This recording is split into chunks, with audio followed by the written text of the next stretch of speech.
Pretty simple. What's the square root of 64? 8. All right. So this is an example of a perfect square. Okay. All right. What's the square root of 12?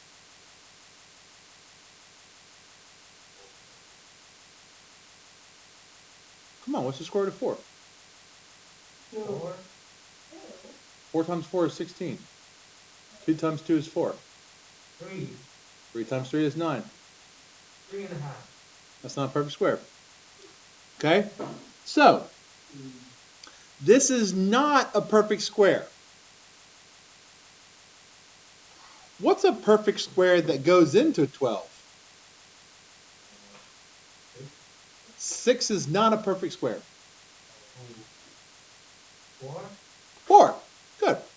So the square root of 12 is the square root of 4 times the square root of what? 3.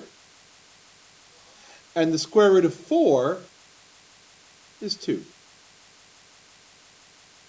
So that's simplified.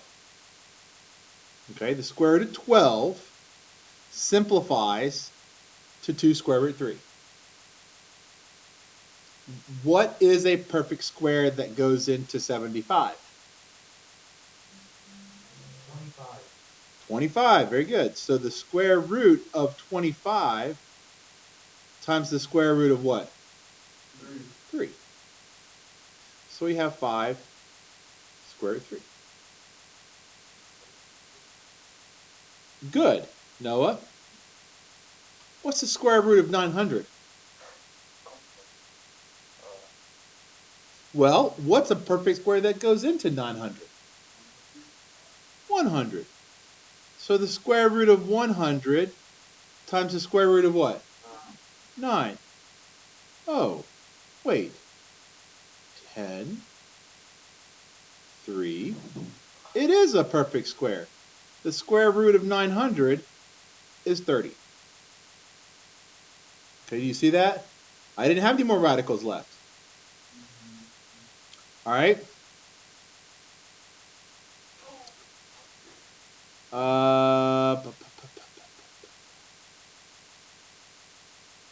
What's a perfect square, Henry, that goes into 640?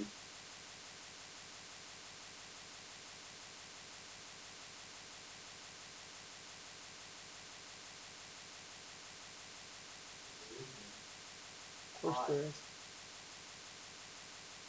5's not a perfect square.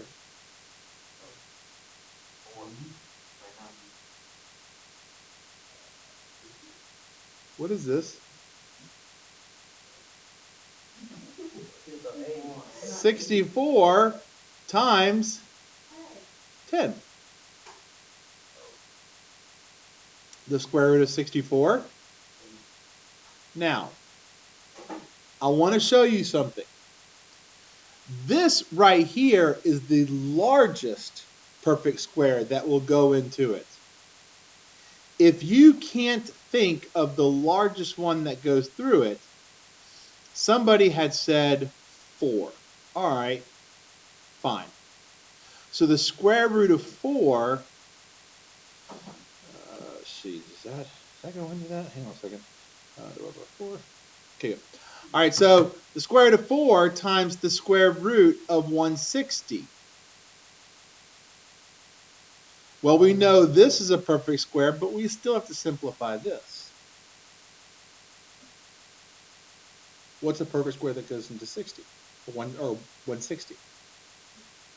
Okay, so we could have said, well, that's the square root of 16 times the square root of 10. But we still have this square root of 4 sitting here. Now we know that there's no more perfect squares that go into 10. So we can now go ahead and evaluate it as 2 times 4 times the square root of 10. That's going to give me 8 square root 10.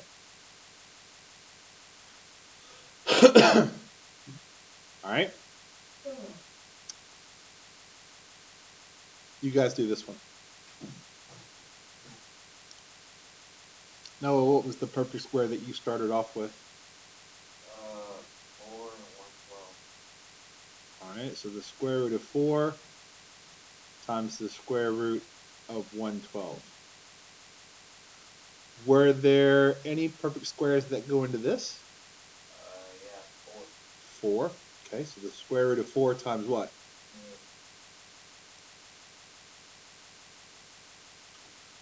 28. Were there perfect squares that go into this? No. Wait. Oh, crap. Oh, I did this one. Alright, so now we have the square root of 4 times the square root of 4 times the square root of 4 times the square root of 7. And there are no perfect squares that go into 7. So 2 times 2 times 2 times square root 7 gives me 8 square root 7. Yeah, how do you do 28 divided by 4? Hmm? How do you get 7? The 7's not a 7? Right, but 4 is. Just like 4 times 112 is 448. 4 times 28 is 112. 4 times 7 is 28. Okay? All right, now, if you have a multiplier in front of it, this is the same thing as saying 9 times the square root of 200. We can reduce the square root of 100 or 200 as the square root of 100 times the square root of 2, which is 10 square root 2. But we are multiplying it by this 9. So my final answer on this is 90 square root 2.